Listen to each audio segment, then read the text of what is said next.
आता हा डॉक्टर मनमोहन सिंहांचा सिद्धांत आहे की मंदीमध्ये भाव वाढतात.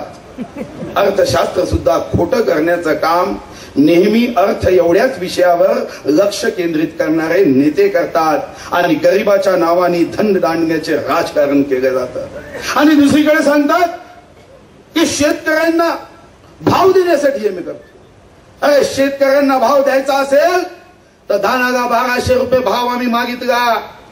धानाला 1200 रुपयाचा हमी भाव तुम्हाला देता आला नाही. पण एकीकडे शेतकऱ्यांना भाव द्यायचा नाही, पण त्या शेतात निर्माण झालेल्या वस्तू मध्यम वर्गीयाचे डोळे पांढरे करत महाग विकायच्या.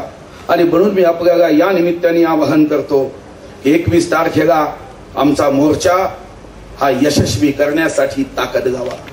इथून जेव्हा निघाल तेव्हा गावागावात जा, जनतेत जा, सभा घ्या, चर्चा करा, लोकशिक्षण करा आणि 21 तारखेला भारताच्या संसदेवर जेव्हा मोर्चा निघेल त्यामध्ये सर्वात मोठा वाटा महाराष्ट्राचा असेल.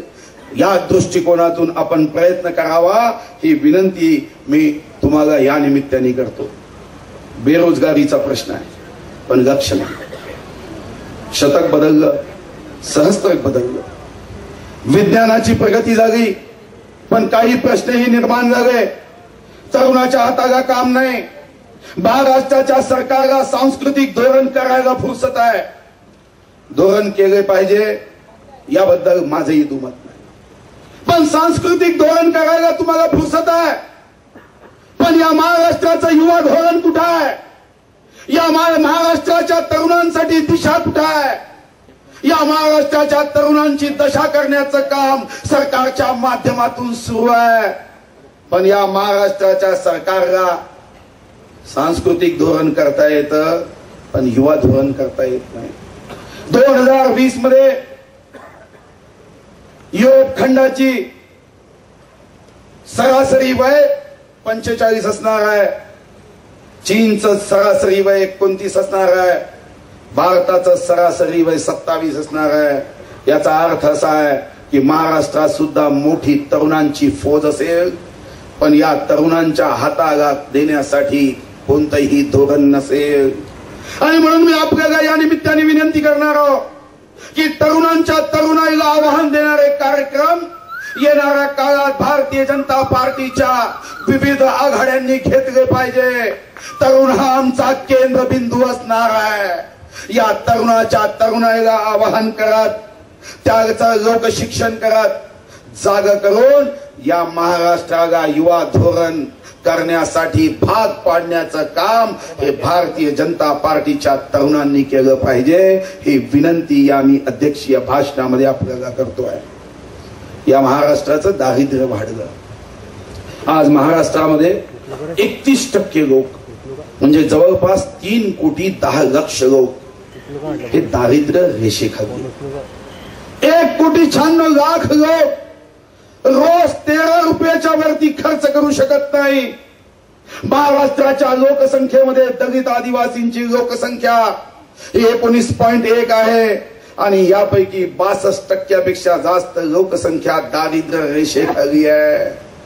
63 वर्षाच्या स्वातंत्र्यानंतर बंधूंनो अजूनही 3-3.5 कोटी लोकसंख्या ही एका वेळच्या जेवण्यासाठी मोहताज राहत असेल तर सुवर्ण महोत्सवी वर्षात यावरही चिंतन करण्याची आवश्यकता आहे की या गरीब लोकांच्या पोटाची भूक ही जर आम्ही मिटवू शकलो नाही याकरता स्वातंत्र्यवीरांनी आपल्या प्राणाची आहुती दिली का हा प्रश्न माझ्या नजरेसमोर आहे.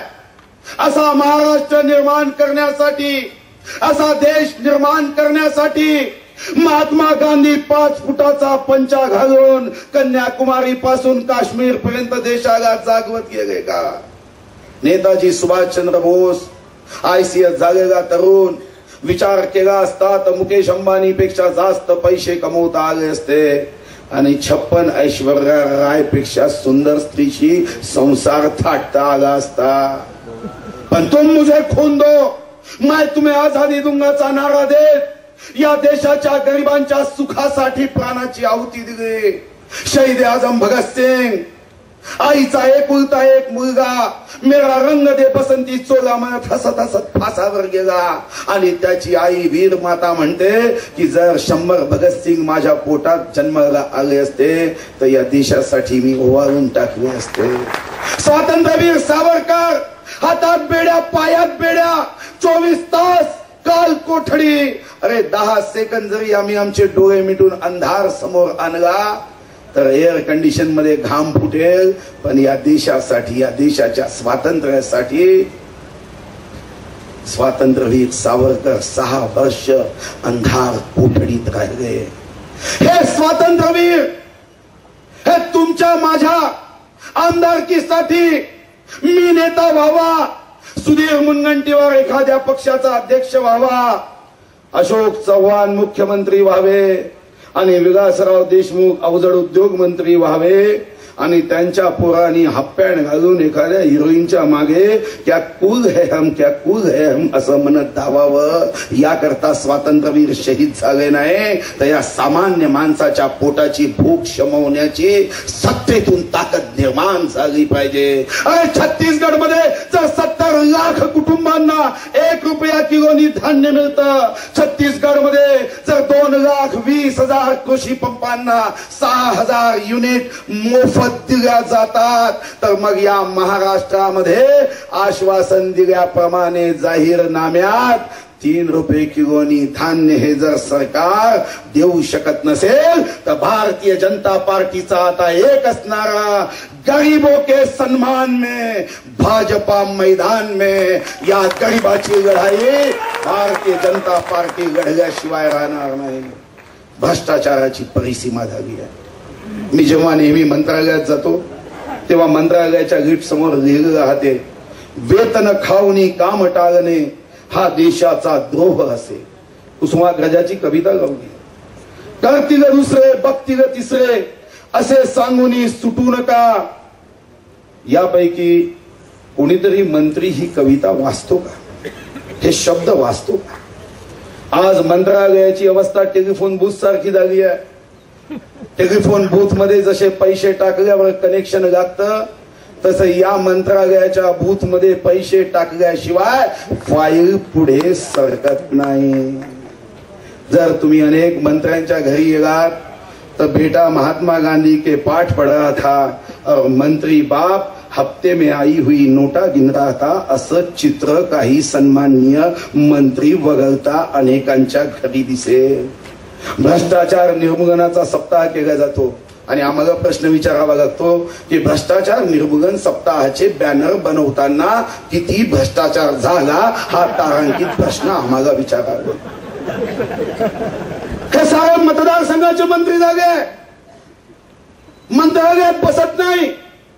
मंत्रालयाच्या खुर्चीला बाभळीचे काटे असल्यासारखे अनेक मंत्री तर महिना महिना येत नाही. प्रशासनावर धाक नाही, नियंत्रण नाही. गरीब माणसाचे अश्रू पुसण्याची व त्यांना न्याय देण्याची शक्ती प्रशासनात राहिली नाही. आणि काही तर अधिकारी जल्लादाशी यांचं मागच्या जन्मीचं नातं असावं, गरीब लोकांचा इतका छळ हे करतात. गती ही संपली आहे. प्रशासकीय गती या सुवर्ण महोत्सवी वर्षात अरे कासवाला लाज वाटेल यापेक्षा ही कमी झाली आहे आणि याचंही चिंतन आम्हाला करावं लागणार आहे. शेतकऱ्यांच्या आत्महत्या सन्माननीय मुंडे साहेब सांगत होते की 20,216 गाव 50% आणेवारी कमी झाली नाही. मदत केली नाही. अरे अन्नदाता सुखी भाऊ आपण म्हणतो, भाषणात सांगतात, मुलाखतीत सांगतात की शेतकऱ्याची अडचण असेल तर आम्ही आमची तिजोरी विकू. तिजोरी विकायला तयार राहण्याची भाषा करतात. पण 50% आणेवारी कमी झाली त्या गावांना मदत करणाऱ्या मात्र अजून यांना सद्बुद्धी सुचली नाही. हाडाचं काढ रक्ताचं पाणी करणारा शेतकरी संकटात आहे. या देशाचा नेता असो की विद्यार्थी असो, माझा भारत हा निबंध जर त्याला लिहायला सांगितला तर हा प्रत्येक जण भाषण असो की निबंध असो, भारत हा कृषी प्रधान देश आहे. या भारतातील 65% जनता शेतीवर उपजीविका करते आणि शेतकरी या देशाचा कणा आहे. असं सांगितल्याशिवाय भाषण पूर्ण होत नाही आणि निबंध पूर्ण होत नाही. त्या शेतकऱ्यांना न्याय द्यायला यांच्या खिशात पैसे नाही. शेतकरी दारू पिऊन आत्महत्या करतात अशी चेष्टा मात्र काँग्रेसचे मंत्री न चुकता आणि न पिता करतात, याचं दुःख मात्र मला आहे. आणि ज्यांचं खाता त्यांना शिव्या देतात. पॅकेजेस आले, आत्महत्या थांबल्या नाही. परवा तर 20 शेतकऱ्यांनी शरीरातले अवयव विकण्याची परवानगी. खडसे साहेब, आपल्या विधानसभेत प्रश्न आला, 20 अवयव विकायला निघाले. अरे शेतकरी अवयव विकतोय आणि सरकार राज्य विकायला निघालाय.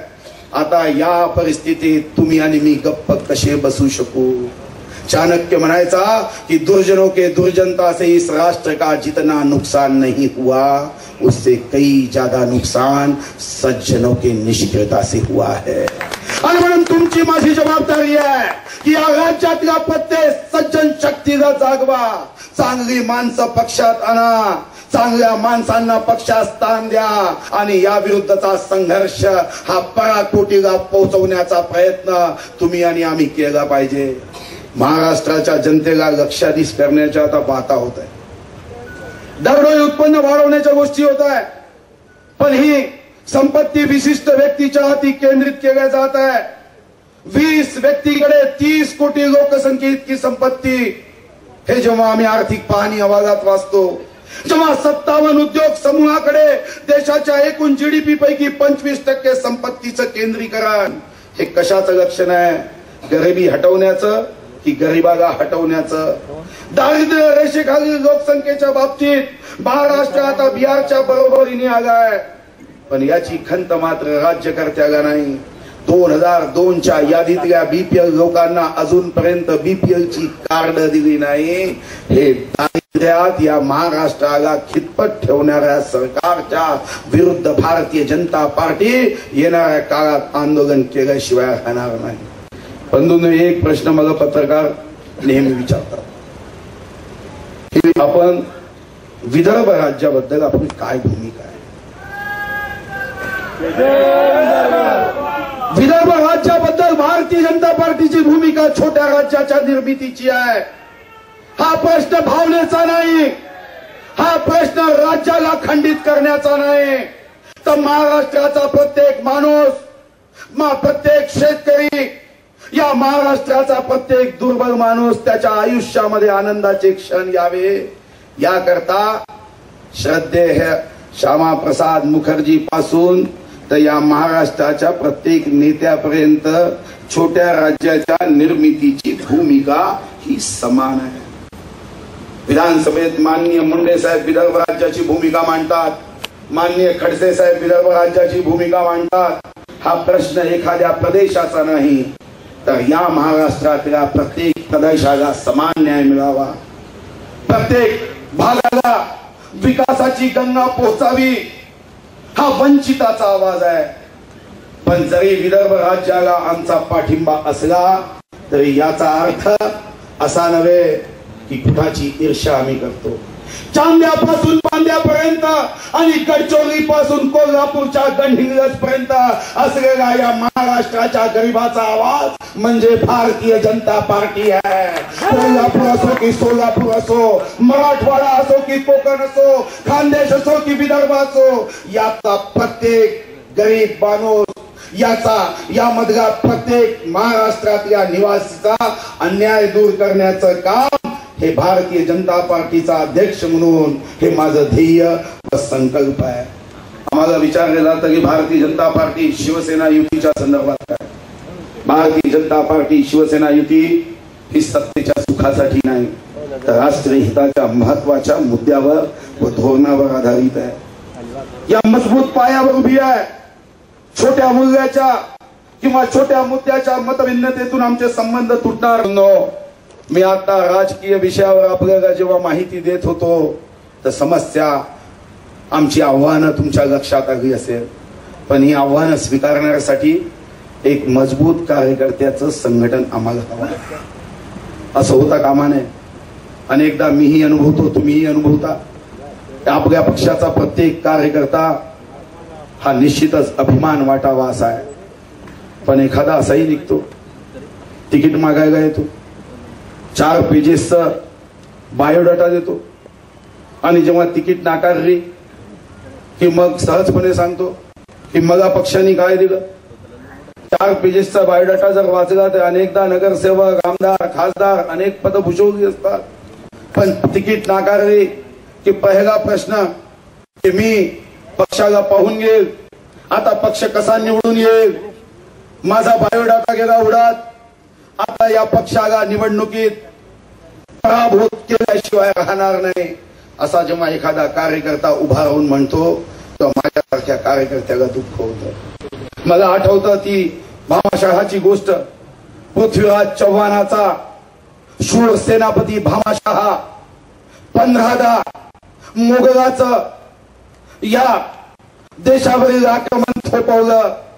16व्यांदा जेव्हा भामाशहा पृथ्वीराज चव्हाणाच्या घरी भेटायला गेले, पृथ्वीराज चव्हाण राणी महालात होता, दासीच्या हातून निरोप दिला, राजा बाहेर आला नाही. पृथ्वीराज चव्हाणाचा जेव्हा आले नाही तेव्हा भामाशहाचा अहंकार जागवला की मी तो सेनापती जो 15दा पृथ्वीराज चव्हाणाला युद्धात विजयी करून देणारा सेनापती, मी निरोप दिला पण पृथ्वीराज चव्हाण बाहेर आला नाही. तलवार उपसली, शपथ घेतली की यानंतर मी आता पृथ्वीराज चव्हाणासाठी कधीही युद्धासाठी जाणार नाही. 16व्यांदा तो वेडा मोहम्मद आला आणि देश गुलाम झाला. एक अहंकार देशाला शेकडो वर्ष गुलामगिरीत नेऊ शकतो. असा अहंकार मनात जागता कामा नये. अरे जागायचीच असेल तर ती महाजी शिंदेची भावना जागवा. महाजी शिंदे जेव्हा संभाजी राजासाठी युद्धाला निघाले, महाजी शिंदेच्या नातेवाईकांनी प्रश्न केला, महाजी अरे तुम्ही संभाजी राजासाठी निघाले, ज्या संभाजीनी तुमच्या बापाला हत्तीच्या पायाखाली चिरडून मारलं त्याच्यासाठी युद्धाला निघाले. महाजी शिंदे म्हणाले हो हो, माझ्या बापाला हत्तीच्या पायाखाली तुडवून मारलं हे खरं आहे, पण मी निघालो ते संभाजी राजासाठी नव्हे, मी निघालो छत्रपती शिवाजी महाराजांच्या विचारासाठी.